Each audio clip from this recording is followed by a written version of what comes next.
I pledge allegiance to the flag and to the republic for which it stands, one nation under God. Let's talk a little bit about what citizenship is like in this networked age. The internet has been the great democratizer. There are voices that could have never been heard 20 years ago that now have an ability to impact our democracy in a way that would have never been possible. We've introduced Pandora's box. The internet and artificial intelligence, these are consequential changes in how we relate to the world around us and the institutions that we believe serve us. Being a citizen is actually harder work in cyberspace.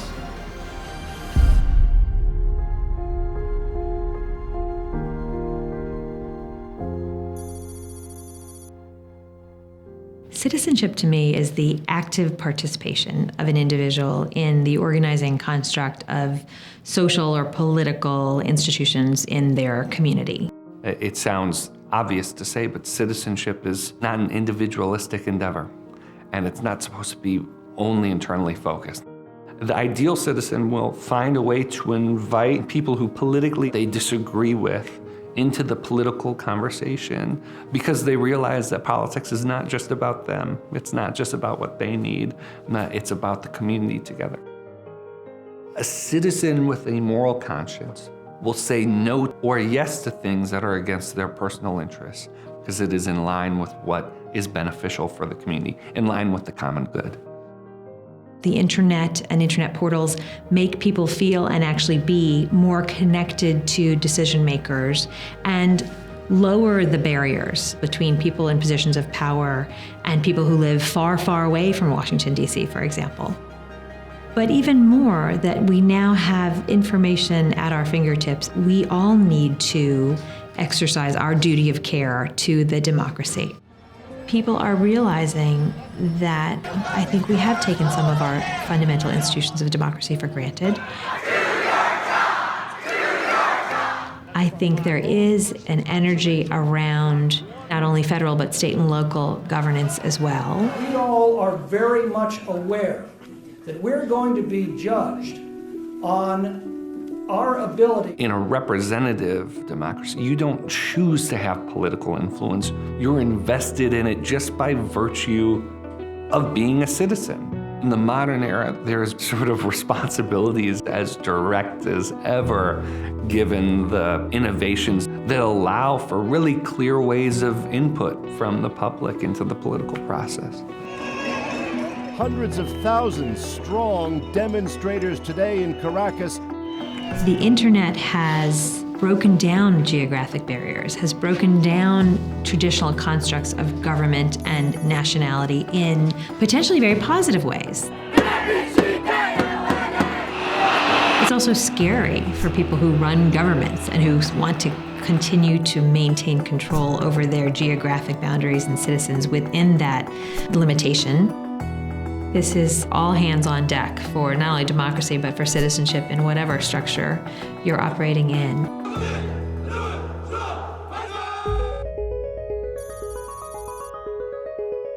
People who are scattered around the world in different locations may find themselves more bound together by their common interests than they are necessarily by their citizenship by country.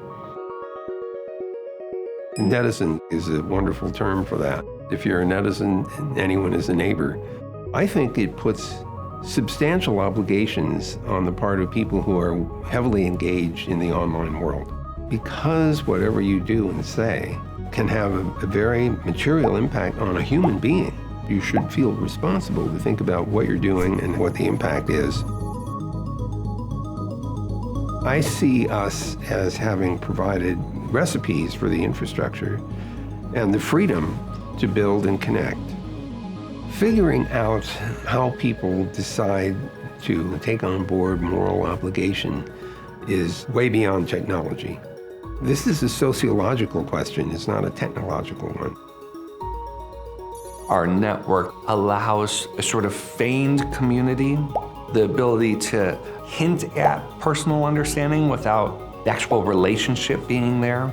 And it leads people to both strive for that connection through a form that will never lead us to the peaks of sort of human relationship. U.S. officials say that they have no reason to believe the Russian cyber attacks will stop.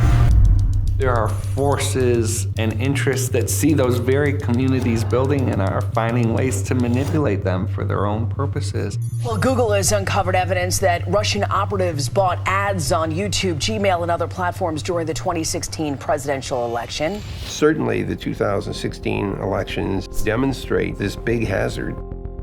In politics, with false information being put out to promote these tribal controversies that take on a life of their own, even though they're not grounded in fact, but facts don't seem to matter when it confirms your own identity. It leads towards a sort of insulated, self-interested form of civic engagement. Technology can make us see out farther. It can help us see people that we would have never seen before. It can also close in our vision. It can also put the top on our conversations and lead to enclosed sort of thinking.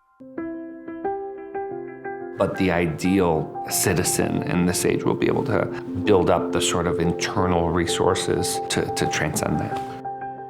Some of the companies and platforms are experimenting, and I mean that in a good way, with how to help people be exposed to more information without forcing them to recoil and burrow further into their own bias. The search engines, like the ones that we run at Google and others, are not necessarily capable of distinguishing good quality and bad quality information. Someone can use a botnet or other mechanical mechanism to make it look as if lots of people believe that this is important information, even though it's just an algorithm running on a whole bunch of computers that somebody has gotten control over. When you get into an environment where anybody and everybody puts up a tweet or a page on Facebook, you now don't have as many clues about the quality of the information that you're encountering. The challenge, I think, for all of us is to be both better consumers of information and also maybe discerning readers. And so I think we've got a huge road ahead of us in terms of media literacy and digital literacy for an informed electorate.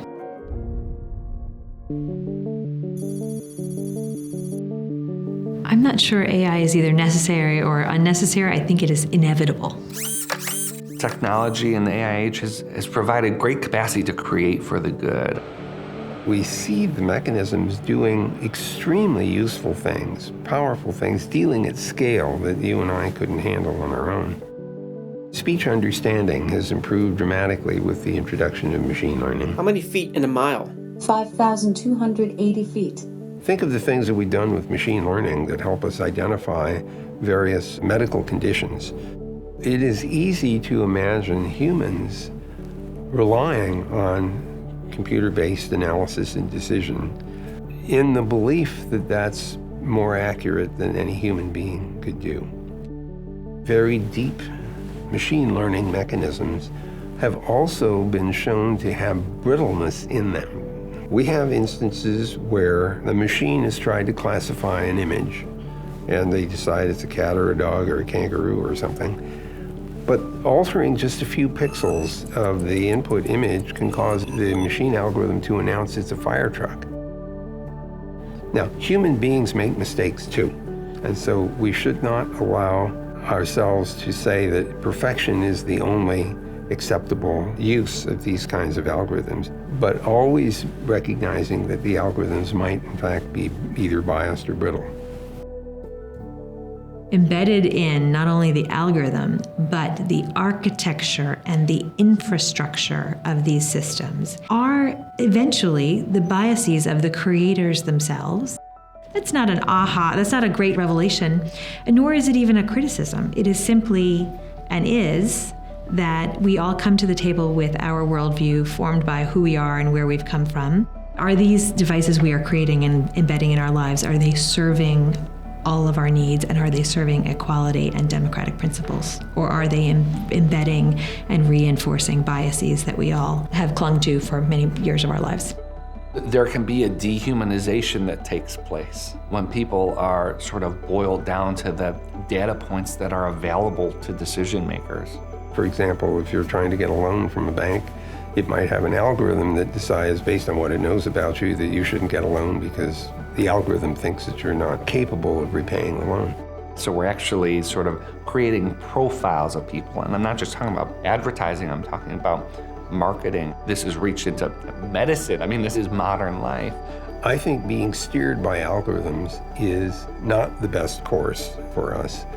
I think some of these algorithms can be useful as advice givers for really important life-determining decisions. I prefer to have human beings in the loop.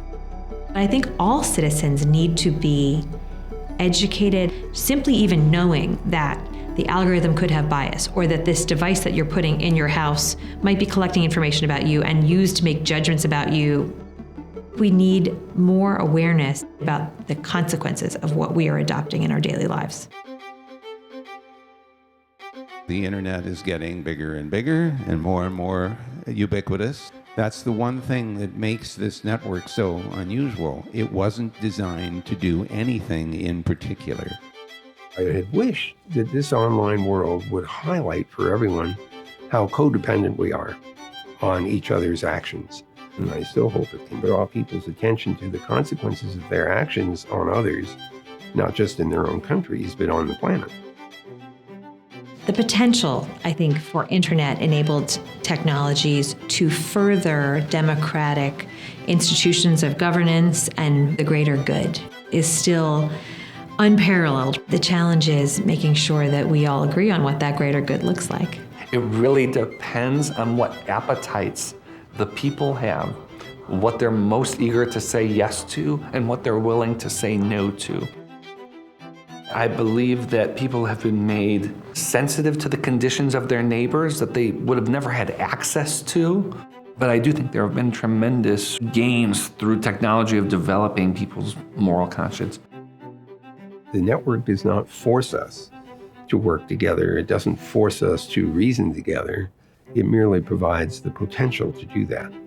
We have to decide we want to do that.